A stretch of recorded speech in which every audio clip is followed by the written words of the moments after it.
on the laptop that was shared by top Clinton aide Uma and Anthony Weiner's laptop. Now let's put this into perspective. The first time the FBI looked into Clinton's server, it took them almost a year to go through 30 to 32,000 emails, and now somehow they were able to analyze 650,000 emails in only 10 days. Now, any logical person can see that simply does not make sense. What about the fact that Comey's own agents say there's a 99% chance that up to 5 foreign intelligence agencies hacked the server and stole the emails? In other words, national security secrets. What about the fact that Clinton's team, remember, they used BleachBit to permanently delete 33,000 emails after Clinton was served a subpoena to preserve them? Are we really supposed to believe that all of those thousands of deleted emails were really about yoga, a wedding, a funeral? Oh, and by the way, emailing with Bill Clinton, who doesn't email? Well, what about the fact that WikiLeaks shows that the Clintons' own staff, they said they didn't think she turned over all work-related emails? What about that? What about the New York Post reporting that Clinton had her housemaid, well, obviously doesn't have a security clearance, she printed out classified documents? And why didn't Comey mention anything about the ongoing year-long investigation into this pay-to-play scandal at the Clinton Foundation? How dumb does he think we are? Now, as an American, you should be outraged tonight. James Comey, frankly, should be ashamed of himself. I know a lot of rank-and-file FBI agents are. Now, here's why. Let's start with Hillary Clinton. Now, she has changed her story on her server countless times. Hillary, in her own words. The laws and regulations in effect when I was Secretary of State allowed me to use my email for work. That is undisputed. It clearly wasn't the best choice. And I take responsibility for that decision. I thought it would be easier to carry just one device for my work and for my personal emails instead of 2. iPhone or Android? iPhone. Okay, in full disclosure, BlackBerry. and a BlackBerry. I believe I have met all of my responsibilities, and the server will remain private. In order to be as cooperative as possible, we have turned over the server. They can do whatever they want to with the server. I am confident that I never sent nor received any information that was classified at the time it was sent and received. So that leaves the 100 out of 30,000 emails that Director Comey testified contained classified information. I did not receive anything that was marked as classified. Director Comey said that only 3 out of 30,000 had anything resembling classified markers. You were the official in charge. Did you like the server? What, like with a cloth or something? No. Well, no. We turned over everything that was work-related. Every single thing. Just like she lied about Benghazi, she lied and lied and lied again and again about the email server. And by the way, it wasn't clean with a cloth. No, it was cleaned with BleachBit. Pretty much acid wash, so God himself couldn't recover them. Now, Hillary Clinton has tried to convince everyone she didn't break the law. But back in July, when James Comey went before Congress, he admitted, that's right, your presidential candidate, Hillary Clinton, flat out lied to you. Secretary Clinton said there was nothing marked classified on her emails either sent or received. Was that true? That's not true. There were a small number of portion markings on, I think, 3 of the documents. Secretary Clinton said, I did not email any classified material to anyone on my email. There is no classified material. Was that true? There was classified material emailed. Secretary Clinton said she used just one device. Was that true? She used multiple devices during the 4 years of her term as Secretary of State. Secretary Clinton said all work-related emails were returned to the State Department. Was that true? No, we found work-related emails, thousands, that were not returned. Secretary Clinton said her lawyers read every one of the emails and were overly inclusive. Did her lawyers read the email content individually? No. Just some perspective as you listen to the lies that Comey said she told you, just the mishandling and destruction of classified information. They're both crimes. So what happened today? Was James Comey, was he pressured by President Obama's Department of Justice to reach a certain conclusion? Do they have something on James Comey? Now, reports have said that the DOJ has been stonewalling the FBI investigations into the Clintons. Or is it because Bill Clinton worked out some sort of deal with Loretta Lynch when they met on a private plane for over 30 minutes just before they announced their decision? Or is it because President Obama? He's directly tied to Clinton's private server. Now, keep in mind, the president lied also when he claimed he first learned about the server from news reports. But, of course, WikiLeaks debunked that lie, and they showed that he knew that Clinton was using a private server because he was sending her emails on that server. Regardless of whatever it may be, the conclusion is, of course, clear. Comey's protecting Clinton, and just like the abusively biased liberal mainstream media that we learned through WikiLeaks is protecting the Clintons by not covering this, today we learned that John Podesta thought top Clinton aide Cheryl Mills was against Clinton's running. Why? Because of her server scandal, the whole server scandal in total. Now, her own staff repeatedly said the server was a political disaster. We also discovered from a leaked email that Chelsea Clinton was apparently using money from the family foundation for all sorts of things not related to charity. Take a look at what Clinton aide Doug Mann wrote to John Podesta. Quote, the investigation into her getting paid for campaigning using foundation resources for her wedding and a life for a decade, taxes on money from her parents. Band also detailed what he calls Bill Clinton, Inc., an elaborate scheme directly tied to the foundation that the former president used. Why? To enrich himself to the tune of $116 million. And, of course, WikiLeaks also exposed how the so-called objective mainstream media, they're completely in the tank for Hillary Clinton. WikiLeaks uncovered that the Department of Justice, the State Department, and, of course, the White House colluded with the Clinton campaign over this scandal. We're also learning that the Clinton campaign had an agreement with Bernie Sanders, who apparently claimed to have leverage over the senator. Take a look at this email from WikiLeaks about Sanders. Quote, this isn't in keeping with the agreement, since we clearly have some leverage. It would be good to flag this for him. And in a newly released email, CNBC's John Harwood, well, he was seeking advice from John Podesta about what questions he ought to be asking Jeb Bush. There are countless emails that show reporters asking the campaign to approve and publish their stories. And, of course, CNN, they had people feeding the questions for debates right to Hillary Clinton. But you got dozens of so-called journalists from all the major outlets except the Fox News channel. They were all invited to eat dinner at Clinton campaign chairman's house, John Podesta. I didn't get the invitation.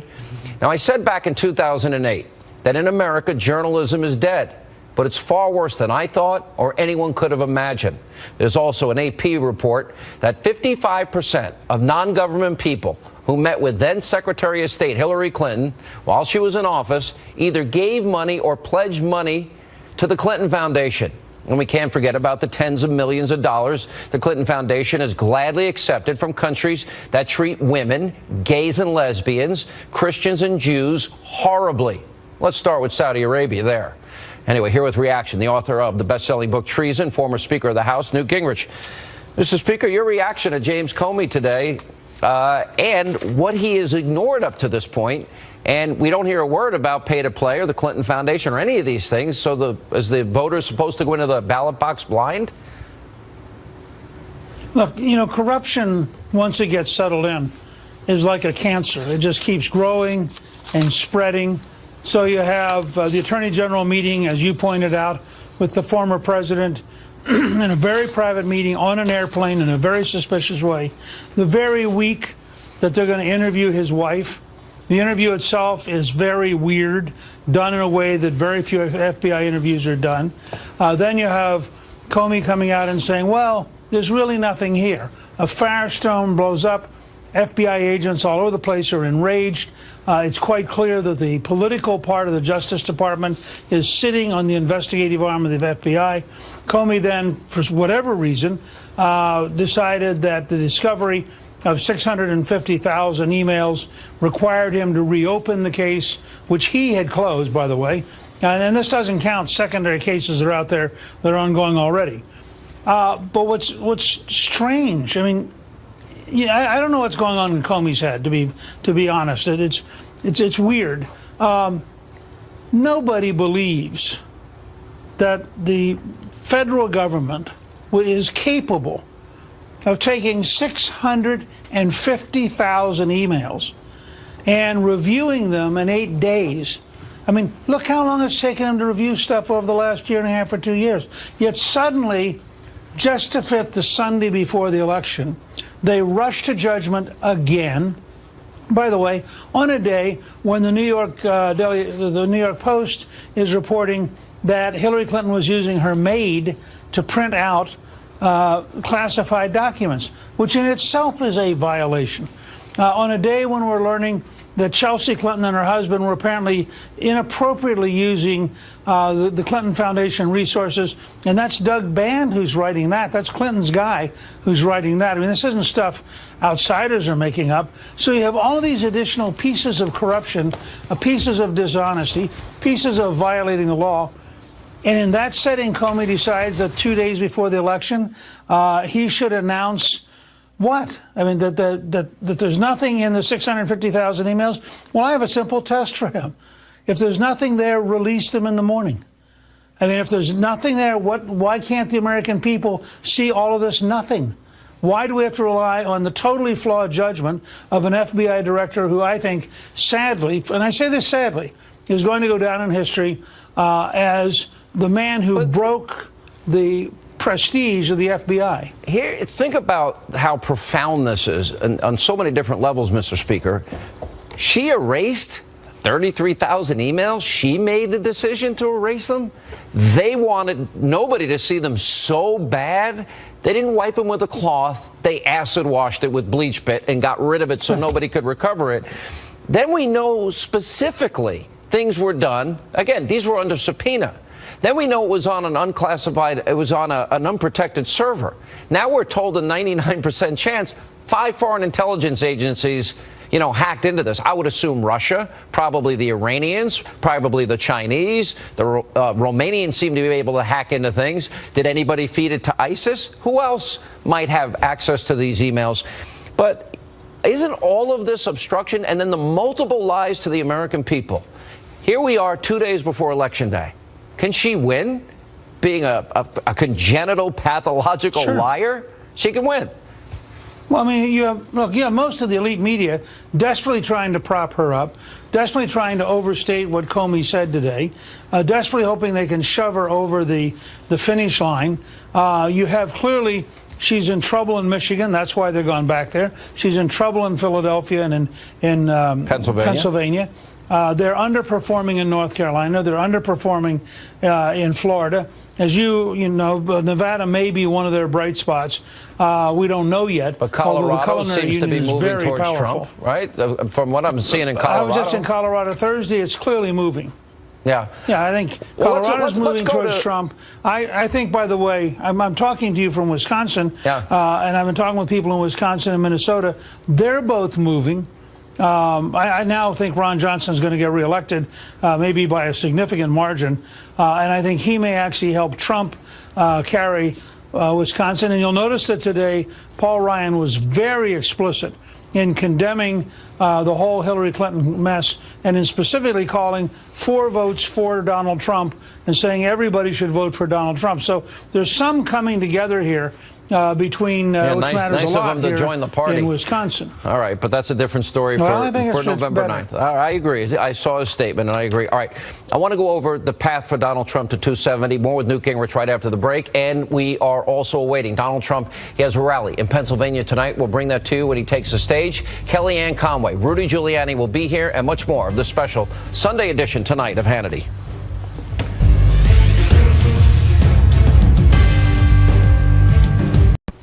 All right, Donald Trump, as you can see, about to take the stage at a rally in Pennsylvania, which is now apparently in play. And back with us, former Speaker of the House, Fox News contributor Newt Gingrich.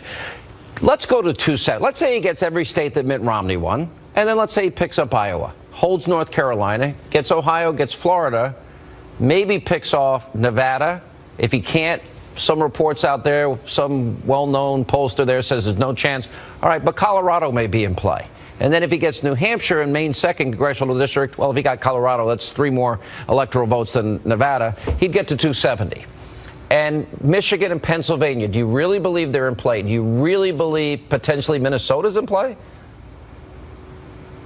I believe potentially Minnesota, where Trump beat Hillary in a statewide high school poll that involved over 77,000 students, and where he was running up crushing margins in rural Minnesota and northern Minnesota. Close and I were driving across Wisconsin today with her mother, and I can tell you that in rural Wisconsin, we're seeing 30 or 40 Trump-Pence signs and Ron Johnson signs for every single Hillary Clinton sign. I think we only saw 3 Hillary Clinton signs in a 2-hour drive in rural Wisconsin. So part of this is going to be a question of do the cities turn out? If, in fact, they cannot get African Americans in Milwaukee or in Minneapolis or in Florida to turn out in the Barack Obama size numbers, then I think Hillary has an enormous problem on Tuesday. But I want to make one side note for a second that's really important to recognize here. For all the people who are never Trump and all the people who spent all year yelling at you and me and what a disaster Trump's going to be, everybody now agrees he's going to get more electoral votes than Mitt Romney, period. I mean, even if he doesn't quite get there, he's going to be bigger and stronger and get more votes than Mitt Romney, period. So he's already an enormous force in American politics. I believe the momentum is with him. I believe it's with him in Michigan. I think that Pennsylvania is very tough, frankly, because the Democrats will steal Philadelphia. If they could get an honest count in Philadelphia, I think that Trump will win. I think that he's going to win North Carolina. I think he's going to win Iowa. Clearly, he's going to win Iowa. Ohio. And by the way, this is again one of those great ironies. Everybody sort of sloughs off the fact that he's carrying Ohio.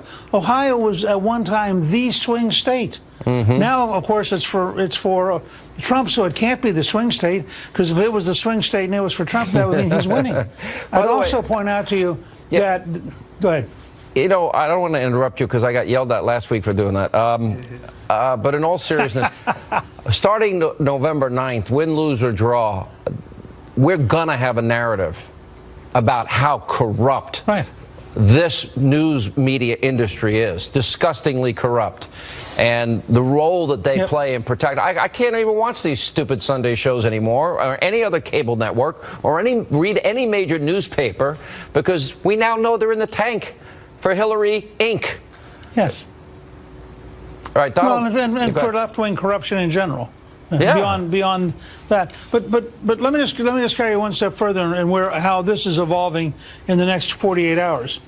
One of the most accurate indicators is what happens to the stock market in the last 90 days. In the last 90 days, we have had the second worst decline in the 90 days before an election, and since World War II. The only 2008 is comparable. That particular indicator, 87% of the time, tells you whether the incumbent party or the challenging party is going to win. It is sending a huge signal that Donald Trump is going to win, because people are looking around saying, wait a second, this economy isn't good enough, and she's going to be worse than Obama for the economy. So there are a lot of indicators out there coming together, I think, that mean I'm now, not just for being on TV and all that stuff and being a cheerleader. I'm personally very optimistic. I think the odds are at least 2 out of 3 that Trump's going to win. And I think this is going to be one of the most exciting election nights of my lifetime. All right, Mr. Speaker, I was there with you in '94. That was one of the most exciting in my lifetime, too. Good to see you. Thank you, Mr. Speaker. Donald Trump's been crisscrossing the nation all weekend long. He'll be on the trail tomorrow. He's tonight in Pennsylvania. When we come back, we'll go back to the speech. We'll also get reaction from Trump's campaign manager, Kellyanne Conway. We'll look at the electoral map. We'll also check in with Mayor Giuliani about James Comey and more on this special Sunday edition of Hannity. Straight ahead.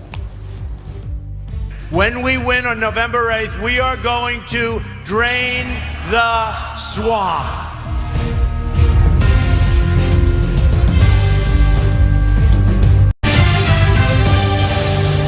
Going out and voting, it's your last chance. It's your last chance to make our country truly, truly, truly great again. We have such potential. My contract with the American voter begins with a plan to end government corruption and to take back our country from the special interests. When we win on November 8th, we are going to drain the swamp. All right, Donald Trump earlier today, of course, promising to drain the swamp of Washington if elected on Tuesday. How can Donald Trump get to the magic number of 270? All right, let's start right here. Let's look at the board. All right, let's start with 2012. These are all the red states that Mitt Romney won. Okay, let's just, for the sake of argument, assume we'll go to 2016, hold all of those states at Mitt Romney. Let's go what if. Okay, I don't think he was just in Iowa. Let's go to Iowa. We'll add, you can look over the left side. Let's add Iowa. Polls show that Donald Trump's doing really well there. Okay, the all-important swing state of Ohio, 18 electoral votes. Let's put that in Donald Trump's column. As you can see, doing well. Now, Georgia. He can't win without Georgia. He's got to have Georgia. Let's go there. We'll give him the 16. Polls show he's up there. Now, North Carolina, little tougher, but I'm saying Donald Trump's going to get the 15 electoral votes in North Carolina. Now we get to a harder. We're at 219 to 201 for Hillary Clinton. All right, very important states left here on the map. Let's go to this state. I don't think Donald Trump can be the president without the state of Florida. Put that in his column. He's up to 248, getting closer to 270. How does he get to 270? A lot of different ways. One of the ways is, okay, this is Nevada. We'll put it right there. That's in Donald Trump's column. Now he's at 254. Arizona, 265. Two ways now to get to 270. Add New Hampshire, add Congressional District 1, 269. Now, if he doesn't get Congressional District 2, rather, in Maine, he's at 269, and Clinton potentially could be at 269. What happens then? Congress decides. All right, now, what if Donald Trump wins the great state of Colorado? Okay, but let's say, on the other side, he loses Nevada where the polls are really close. He's still at 272. Colorado shows that the polls have tightened. Even some polls have Donald Trump up. So that would be an important state. I don't think, if you look at this map, now you've got other possibilities here. Is he going to win Virginia? The hard state for any Republican to win. Is he going to win Pennsylvania? It's a game changer. Donald Trump wins the state of Pennsylvania, it's game over, especially if he gets Florida. Now, let's just say for a second, he loses Florida. Florida's tough. Now he's down to 243. Okay, now he's in a must-win situation. Pennsylvania, that gets him to 263. All right. This would get him to 269, and then the one congressional district. So Nevada would get him there. We can hit that button there somewhere. Okay. Well, I guess because it went blue, it doesn't want to go back. I don't know. But obviously, that would get him to 269. Or, of course, you've got up here. You've got Minnesota, you've got Wisconsin, and you've got Michigan. 16 electoral votes, that would put him over the top. Bottom line is, you've got Florida's tight, you've got Pennsylvania's tight, you got North Carolina. I think that's going Trump. Ohio's going Trump. I think Iowa's going Trump. Nevada is up for grabs. Colorado is up for grabs. I think Michigan is up for grabs, and it's really up to you at this point. What's going to happen on Election Day? New Hampshire's another tough state. All right, here with reaction. Trump campaign. Do you like how I did that? It's really I had to do that and walk over here. I think you have a future in polling, Sean. Well, that's definitely. your business. How are you feeling?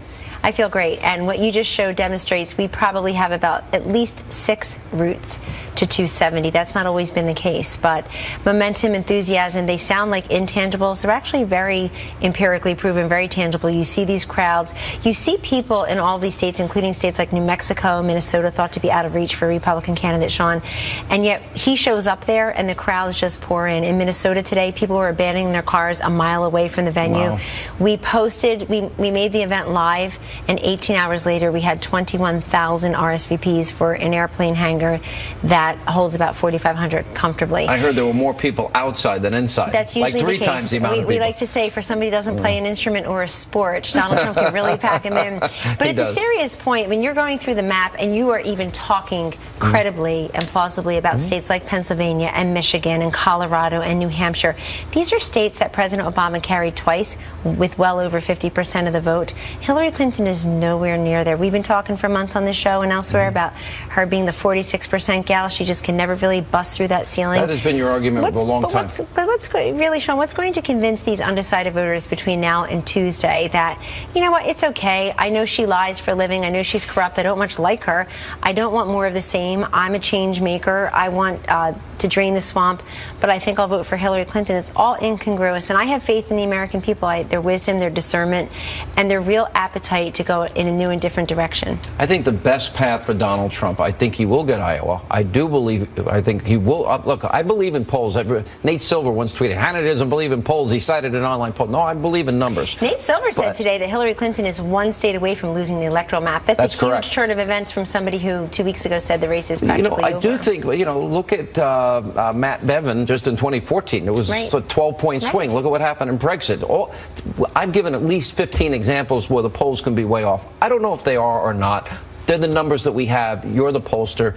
But if we're going by polls, he will win Iowa. He will win Ohio. If we're going by polls, I think he will win North Carolina. Very tight as always in Florida. Always. It's to Florida. Where are you? I mean, in Florida, look, in 2000, George W. Bush, as we all know, was separated by 527 votes in Florida with Al Gore. And George W. Bush's brother was the governor of Florida. George W. Bush had been the nominee for 2.5 years. The field had been cleared. He had all Republicans for him, all the establishment, the infrastructure. We don't have that everywhere we go. How do you feel about the early vote in Florida this time? We're feeling better. We get these daily reports, and I was going over the numbers today. Actually, we had a press call about it. What is it, plus 100,000, right? Exactly. So we feel good as to compared to where the Republican nominee was in 2012. And plus over 100,000 in North Carolina. Correct. Absolutely. And North Carolina is always a day of vote for Republicans. Governor Romney carried the state in 2012, but he was trailing badly in the early vote. Right. And as was Tom Tillis, the Senate candidate in 2014, who defeated incumbent Kay Hagan in North Carolina. So we know that's a day of vote. What do you think? Either Colorado or Nevada. We hear in Nevada there was a very heavy Hispanic turnout in early voting. Yes, so Nevada is a place where we need a very strong day of turnout, more than in other places. But we feel really good about our infrastructure there and the fact that we've beefed up our field team to plan for this after we saw some of the early returns last week. Colorado's really been tightening, and it's a place where Hillary Clinton's team felt they had to go back to Colorado.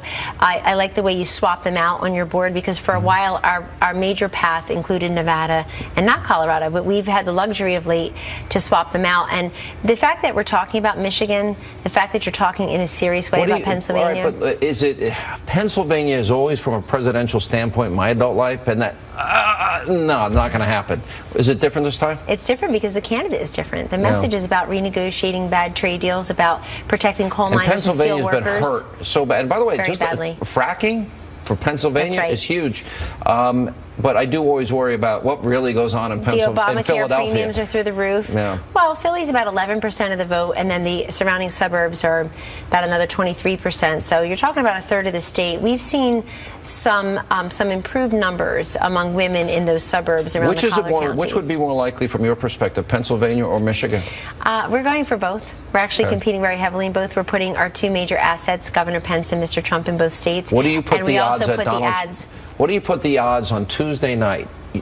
Our audience here is Fox News projects that Donald J. Trump will be the 45th president of the United States. What are the odds? The odds are about 54% at this point. We've got them on the run. They rejiggered their whole schedule based on what we did. 54% ought to scare everybody. That means there's a 46% chance she could win. The biggest liar, most corrupt person on earth. It was actually this morning, I was having a conversation with Mr. Trump, and he said something about Brexit. And I said, no, you keep talking about Brexit. This is the Trump effect. There's a big difference. You keep on crediting these other movements. And this is actually the Trump effect, because Brexit isn't filling up these hangars and getting people all excited. And the other thing we're seeing in early voting. I hear the food is like really top-notch. KFC, McDonald's. Oh, my God. There's no beer on the plane. There's no beer on the Trump plane. What's up with that? No wonder we haven't seen you there. Yeah, exactly. Now we know.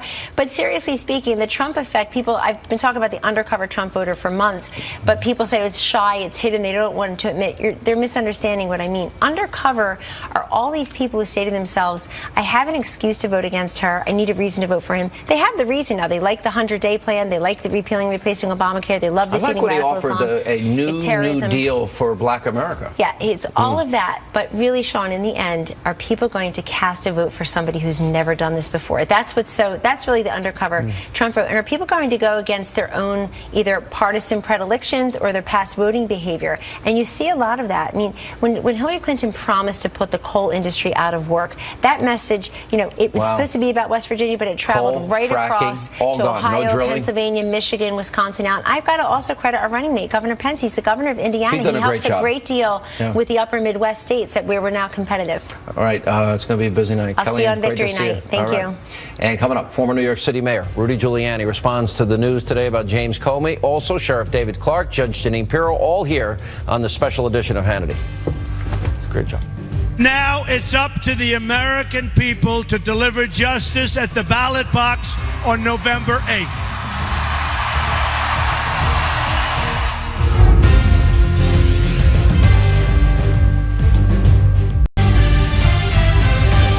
Hillary Clinton is guilty. She knows it. The FBI knows it.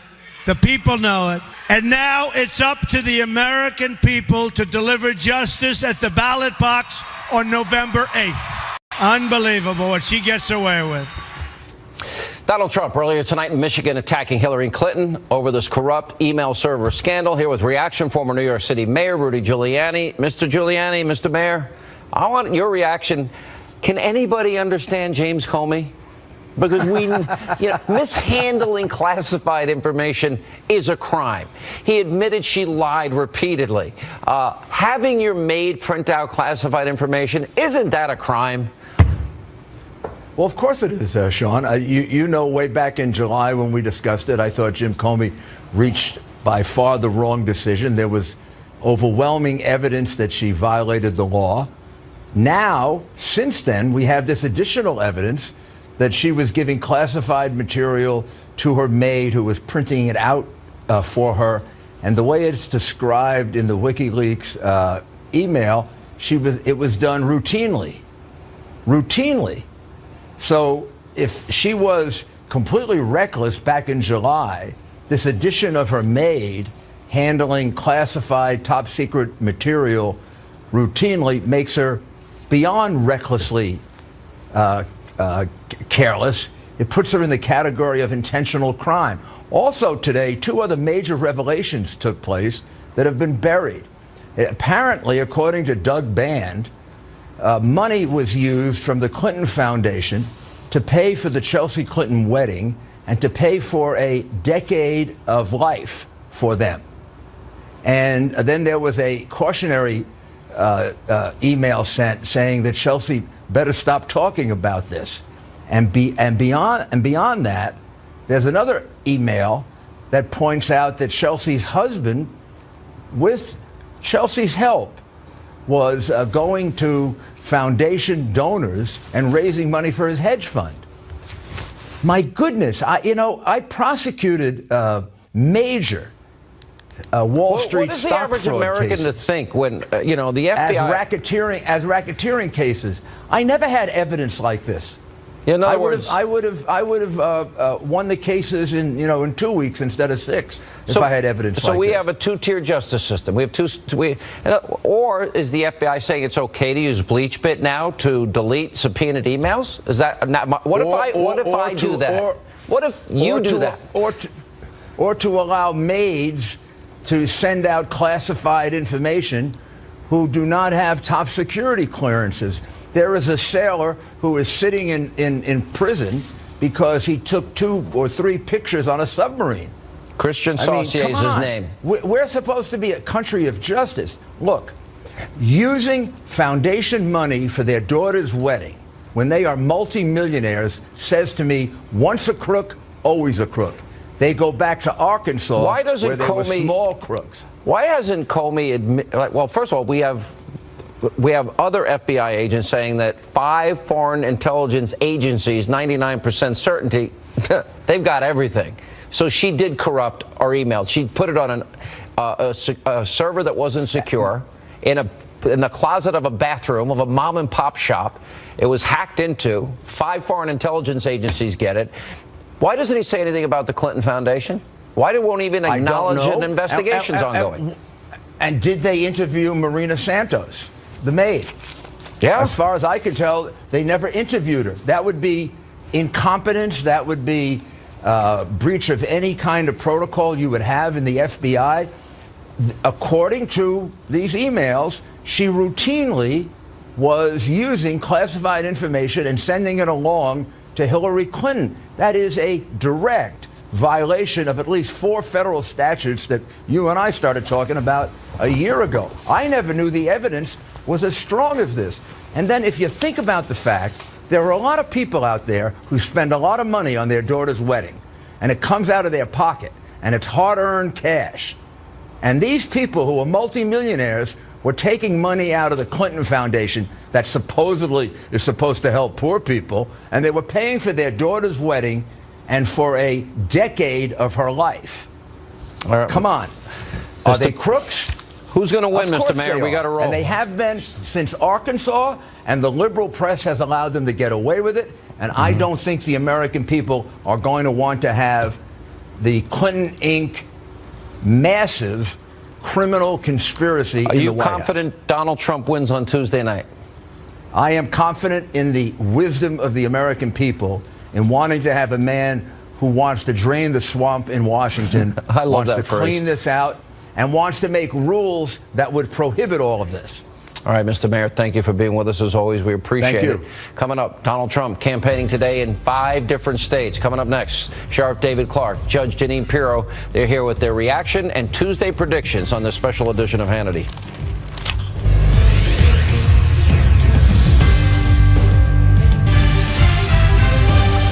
And welcome back to Hannity. So only 2 days to go. Donald Trump campaigning today in 5 different states. He's headed to Virginia right now, and he has one more stop even tonight. Joining us with reaction, Milwaukee County Sheriff David Clark, the host of Justice, Judge Jeanine Pirro.